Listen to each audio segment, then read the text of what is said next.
Kabar sangat baik, Mauro Gilsra semakin dekat bela timnas Indonesia. Begini update terbarunya. Eliano Reinders cetak gol ciamik bersama PSV Zwolle. Tom Haye malah bernasib apes bersama Almere City. Lini belakang kian kokoh. Patrick Kluivert sambut kembalinya Elkan Bagot usai tiba di Bali lebih cepat. Reaksi di luar dugaan Romeni setelah dapat julukan khusus dari fans jelang TC Timnas Indonesia. Jadi, simak informasi selengkapnya sebagai berikut.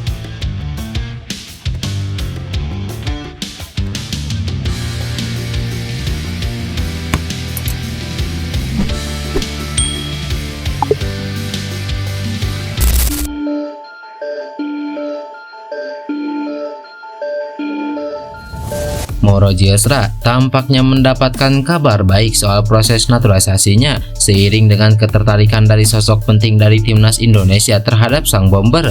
Sang striker berusia 20 tahun itu sudah lama dibicarakan di kalangan supporter timnas Indonesia lantaran dia merupakan sosok bomber yang sudah lama didambakan. Sejak era Sintayong, satu kekurangan timnas Indonesia ada di lini serang dan Gilsra diharapkan bisa menjadi jawaban dari kekurangan tersebut. Pada tahun lalu, Gilsra pun pernah menyampaikan harapannya untuk membela timnas Indonesia dalam berbagai kesempatan, termasuk kepada media Belanda Football Primer atau YouTuber Yusa Nugraha. Yusa pun sudah lama menyampaikan update soal proses naturalisasi Mauro Gilsra dari waktu ke waktu.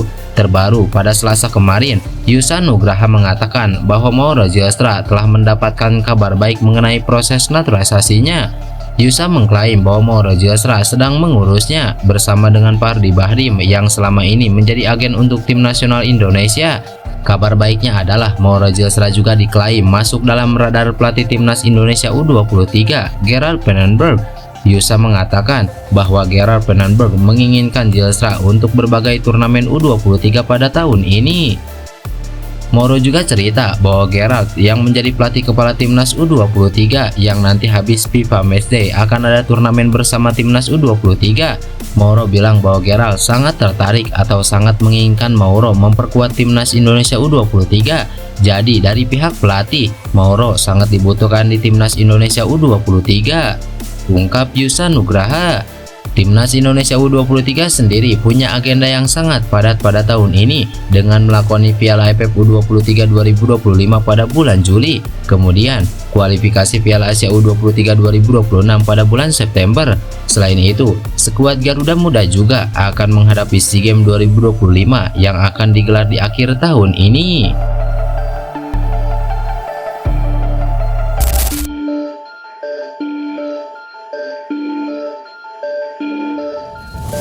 Ya, Eliano Reinders berhasil mencetak gol perdananya musim ini saat membawa PSV Zwolle menang pada pekan ke-33 Liga Belanda dini hari tadi. Zwolle berhasil meraih kemenangan 2-1 atas tuan rumah Willem yang tengah berupaya selamat dari jeratan degradasi. Eliano mencetak gol kedua tim tamu di laga ini. Gol dari Eliano itu membuat Zwolle membawa pulang 3 poin dari kandang Willem. Eliano mencetak golnya dengan cara yang ciamik. Ia melakukan trik mengelabui satu pemain lawan sebelum membobol gawang Willem. Penggawa timnas Indonesia itu melakukan gerakan tipuan yang mengecoh lawan di kotak penalti. Eliano kemudian mengalahkan bola ke sisi kanan lalu melepaskan tembakan keras dari jarak dekat yang tidak mampu dibendung kiper Willem. Gol yang dicetak Eliano ke gawang Willem terbilang sangat spesial. Hal ini lantaran ini merupakan gol perdana pemain berusia 24 tahun itu bersama PSV Zwolle musim ini. Sementara itu, Tom Haye harus menerima kenyataan pahit karena Almere City resmi terdegradasi dari kompetisi kasta tertinggi Liga Belanda. Hal itu terjadi setelah Almere City hanya bisa bermain imbang 1-1 saat menjamu Fortuna Sittard malam tadi. Hasil imbang ini tidak cukup buat Almere City selamat dari jeratan degradasi. The Black Sheep, julukan Almere, terbenam di posisi juru kunci dengan 21 poin.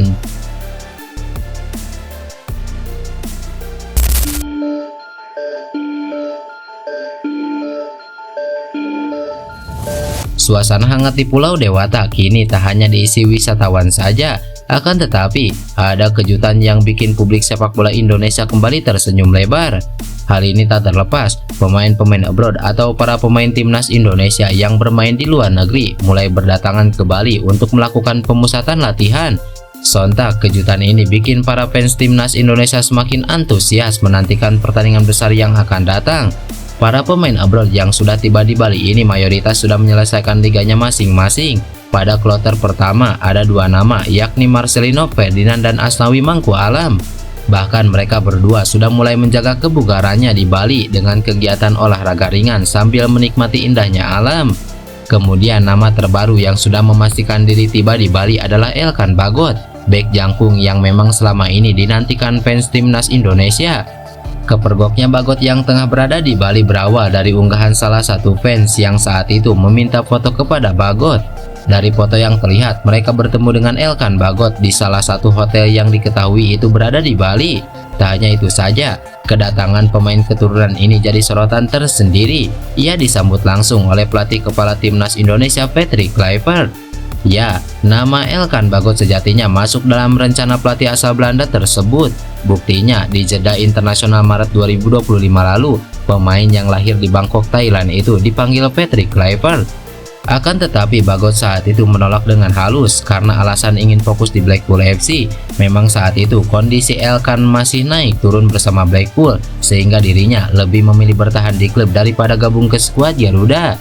Ketika Elkan Bagot ingin fokus bersama klub, Patrick Kluivert menerima hal ini dengan baik dan tidak ada masalah.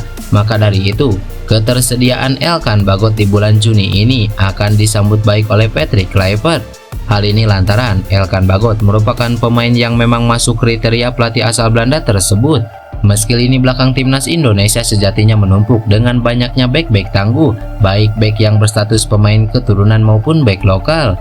Namun timnas Indonesia juga tak memiliki bek tengah kiri yang dominan kidal. Di posisi tersebut hanya ada Justin Hubner yang berposisi asli sebagai bek tengah kiri. Karenanya kembalinya Bagot ke timnas Indonesia ini akan sangat disambut Patrick Kluivert untuk menjaga persaingan dengan sosok Justin Hubner. Kesiapan Bagot ke timnas Indonesia juga sejatinya sudah dibeberkan pelatihnya di Blackpool FC, yakni Steve Bruce. Selama masa peminjamannya, Bagot memang berjuang keras untuk meyakinkan Steve Bruce bahwa dia merupakan pemain yang memang punya kualitas. Dan benar saja, pelatih berusia 64 tahun ini mengakui bahwa Elkan Bagot memiliki etos kerja yang sangat tinggi. Bahkan bukan hanya di dalam lapangan saja, tapi Steve Bruce juga mengagumi Elkan Bagot yang punya sisi humanis begitu tinggi. Elkan adalah pemain yang hebat dan pemain profesional yang sangat hebat. Sayangnya dengan cedera yang dialaminya waktu itu, semuanya tidak berjalan sesuai harapan semua orang. Tidak ada keraguan sama sekali dalam benak saya, dia akan menjadi pemain bertahan yang sangat bagus. Sebagai pemain profesional, jika saya menunjukkan grafik di game, dia memenangkan segalanya. Di balik itu semua, dia memiliki sisi manusiawi yang fantastis, ungkap Steve Bruce kala itu. Nah, pesan dari Steve Bruce tersebut mengindikasikan bahwa Patrick Kluivert tidak bisa menyia-nyiakan bakat Elkan Bagot begitu saja. Bek 22 tahun ini memang masih layak dipanggil ke timnas Indonesia. Hadirnya pemain bertinggi 1,96 cm tersebut bakal menambah kualitas lini belakang skuad Garuda.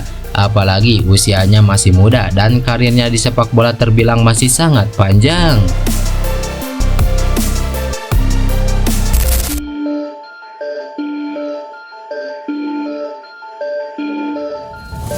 Penyerang timnas Indonesia Ole Romeni membahas julukan unik yang ia terima setelah resmi membela skuad Garuda. Ya, julukan tersebut muncul secara spontan dari para supporter Indonesia. Dalam wawancaranya bersama Footballer Fish, pemain 24 tahun itu berbicara banyak hal, dari alasan memilih timnas Indonesia hingga selera musik dan fashionnya.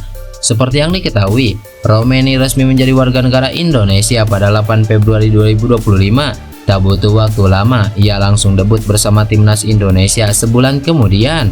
Laga debut Romeni terjadi saat Indonesia menghadapi Australia di putaran ketiga kualifikasi Piala Dunia 2026. Meski timnas Indonesia kalah 1-5, ia tetap mencetak gol perdananya untuk skuad Garuda. Tak ingin larut dalam hasil buruk, Romeni tampil sebagai penentu kemenangan di laga berikutnya. Gol tunggalnya ke gawang Bahrain membawa timnas Indonesia menang 1-0 dan menjaga peluang untuk lolos. Seiring performa apiknya, Romeni jadi pusat perhatian, termasuk soal gaya berpakaiannya. Ia pun mendapatkan julukan anak skena dari netizen karena penampilannya yang nyentrik di luar lapangan. Romeni mengaku awalnya bingung dengan kata-kata skena karena tidak bisa diterjemahkan. Akhirnya, ia bertanya langsung ke orang-orang saat berada di Indonesia dan menemukan jawabannya. Setelah tahu artinya, Romeni mengaku senang dan menganggapnya sebagai penghargaan. Ia mengapresiasi julukan dari fans timnas Indonesia tersebut. Lucu, karena saya melihatnya sudah lama sekali di komentar-komentar di postingan saya seperti kata skena di mana-mana saya melihatnya. Saya pikir, apa sih? Saya mencoba menerjemahkannya di Instagram, tapi tidak bisa diterjemahkan. Mereka bilang, ya kamu orang yang stylish, kamu tahu itu seperti fashion dan sebagainya. Sangat lucu bahwa mereka benar-benar memilikinya, seperti nama panggilan El Skena itu benar-benar besar, ungkap Romeni sambil tersenyum. Di sisi lain, Ole sendiri akan segera bersiap kembali memperkuat timnas Indonesia. Ya, timnas Indonesia dijadwalkan berkumpul di Bali pada 26 Mei mendatang. Lantaran klub Romeni yakni Oxford United sudah menuntaskan kompetisi, maka dari itu Romeni tak akan lama lagi akan berangkat ke Indonesia untuk segera mempersiapkan diri.